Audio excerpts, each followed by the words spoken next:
Right, Shalom. First and foremost, want to give all praises to Yahweh Hashem Yahushai, Hashem Rakakodash. Want to give double honor to the apostles of Great Millstone that rule well. Salutations to the men of the hopeful and sincere elect. This is Makazar from Trend.com. Just want to do a little edification for the the elect's sake. Alright. And basically we know me and a couple of the other brothers, we did a video, I believe a while back, just a couple of days ago. Alright, on not being too certain in the truth. Alright, I just want to do a little follow up on this. Alright, because being in this truth, you have to be humble. You have to be humble. It goes back to humility. The scripture said, the meek shall inherit the earth. Why is earth and ashes proud? You can't be proud in this truth. You can't come into this truth and just because you obtain this knowledge, you act all proud as though, you just found this knowledge on your own. No. Hence the reason why everybody have to be taught. Just like with Paul. Yahushua taught Paul and Paul taught others. Yahushua taught Peter and the disciples and they taught others. So just like with the apostles, they were taught. Alright? And now we being taught. So don't act as though you received this on your own.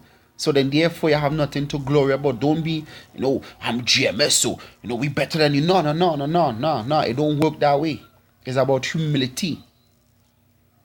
Now if you sure and certain that you in the truth, what you have to do is rebuke other men to get them in their right mind. Not lift up yourself over them, because that is not what the truth about. The truth is about waking up the elect. Not lifting up yourself over another brother.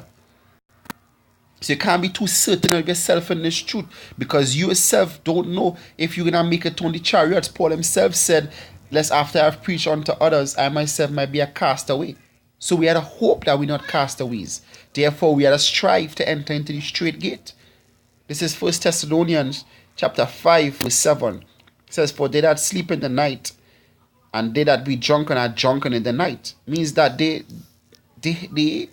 certain of themselves. They certain that they're gonna make it. They overconfident. I should put it, they overconfident. Alright? Not being circumspect, not observing themselves to make sure that they lifestyle according to the will of Yahweh Hashem Yahushai. So they're sleeping. Scripture says it's high time to wake out of sleep. Verse 8, it says, but let us who are of the day be sober, putting on the breastplate of faith and love. So you have to be sober, you have to be circumspect, you have to be open to scrutiny, you have to be open to somebody, observing you and saying, you're doing something not right. And when that brother tells you that, you're supposed to say toward the act, and you go and do further investigation into the matter to make sure you can correct that error. Alright? That is what you're supposed to do. Always be observing yourself so that we're going to make it in. Don't ever be too overconfident in this truth. Alright? Putting on the breastplate of faith and love, and for an helmet, the hope of salvation. So we have a hope we be saved. Alright? We have to hope. We're not on the chariots yet. The scripture said, not like we have already attained. We not obtained yet. We not attained nothing yet. We make it in the chariots yet. We're hoping that we make it in the chariots. So stop acting like if you're already in the chariots. Stop doing that. Because that might be the reason that you don't make it in. Because of your overconfidence.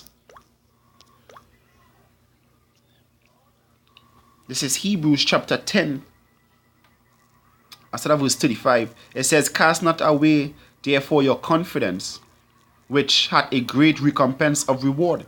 Alright, so you had to have confidence, but not be overconfident. Alright, because it still goes back to hope.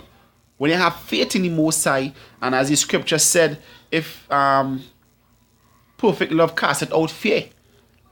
Alright, because you're doing the will of the Most High, so you will have a certain amount of confidence that you're gonna be saved. Alright, you're looking at yourself, you're examining yourself before the day of judgment. Say, alright, I'm doing this right. You're asking brothers if it have anything about you that you're not supposed to be doing or you're doing wrong. things like that. You're checking up on yourself. You're examining yourself.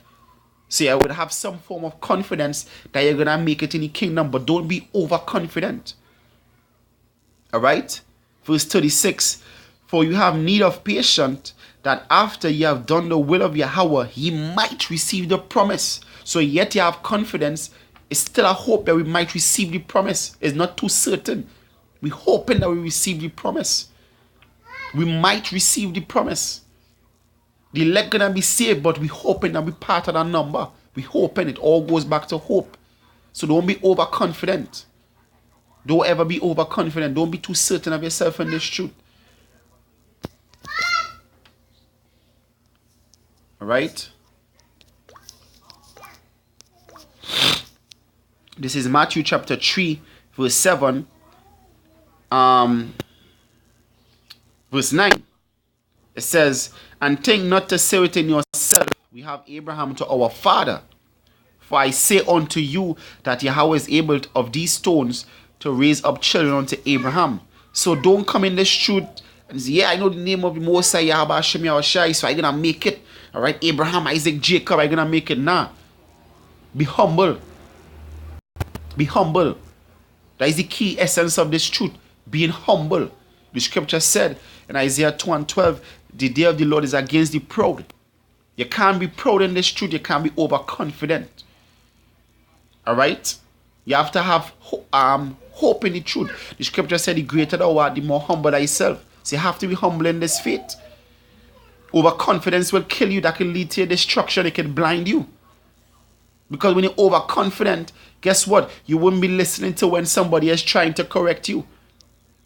You will have yourself on a high pedestal looking down on everybody else. So in your mind, nobody can correct you. You already perfected.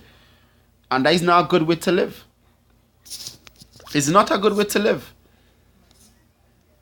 All right?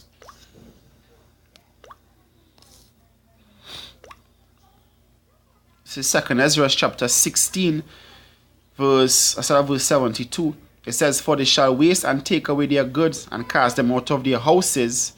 Then shall they be known who are my chosen, and they shall be tried as the gold is tried in fire. So guess what? In the time of Jacob's trouble, then they're going to be known who are the Most High's chosen. Because the Most High, pursuant to Isaiah 15 and 19, the Lord going to lift up a standard and He going to protect his elect, his chosen. Then they're going to be known who are the Most High's chosen. But as of right now, we hoping. We're hoping that we're going to be protected in that day. We're hoping that we're going to be taken up in the chariots. All right? We have confidence that we might be about the number, but guess what? We're still hoping. So don't be overconfident. Don't live your life like you already make it. Because that will be your destruction. Because that will lead to pride. At the level in the whole lump. All right? So with that, I want to give our praises to Yahweh, by Hashem Yahushai, by Hashem Rakakadash. I want to give double honors to the apostles of Great Millstone that rule well. Oh, and the next thing. All right, let's say like you understand scriptures and you be getting dreams. All right, a lot of prophetic dreams. That still don't mean that you're going to make it. The Most High could use anybody. The Most High sent men. When Saul sent men to kill David, all right, the Most High had all of them prophesying. So because they prophesied means that, they were the men of the Lord. The scripture said, your young men shall see visions. Nebuchadnezzar saw a dream of the end. Did that mean Nebuchadnezzar was a man of the Lord? All right, so it all goes back. It all boils down to hope and being humble, humility. All right, so with that, I want to give our praises to Yahweh, by Hashem Yahushai, by Hashem Rakakadash. I want to give double honors to the apostles of Great Millstone that rule well. Salutations to the men of the Hopeland Sincere elect. Says Makazah saying Shalom.